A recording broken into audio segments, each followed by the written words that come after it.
All right, so single arm tricep extensions. Crossbody tricep extensions. Wait. Crossbody. Single arm crossbody tricep extensions. Just for the record, we had to swap Marina and Riley out because there's something wrong with Marina's elbow flexion abilities.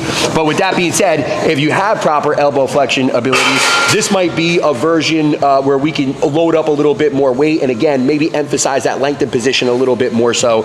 So let's go ahead and run through this real quick.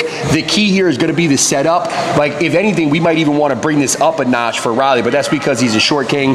We just wanna make sure that we put this in a position where as we extend through, that cable is running with that muscle that we're trying to hit. But all we're doing here is, again, putting ourselves in a position, right, to be able to get full flexion, full extension, a common theme here with triceps, right? So we're gonna be able to load that pretty effectively through its length and range and then through the mid-range, and it'll give off a little bit in that shortened range. Now, one of the key things here is, why are we trying to put ourselves in a position that's a little bit different than you normally see, right? People have that rope or they have the V-bar and they're pushing down there.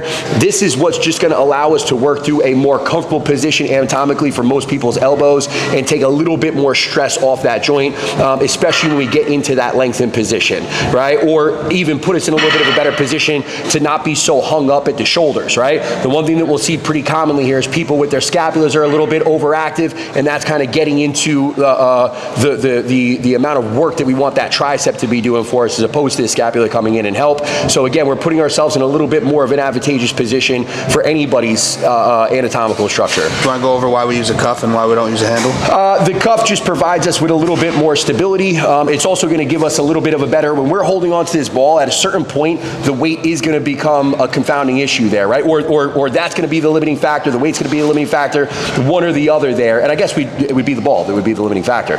Because again, it's going to be harder and harder to grip, that's going to be harder and harder to hold on to, and it's just going to get uncomfortable. There are other things people try to do, like to hold the handle of a grip, but again, that's always going to end up with just a little bit more interference than benefit, whereas the cuffs just allow us for a little bit more stability there and puts us into an excellent position to take a little bit of the tension out of one of those joints in terms of the wrist and put a little bit more tension into the working musculature that we're trying to get to. And that is our crossbody single arm cable extension or something like that.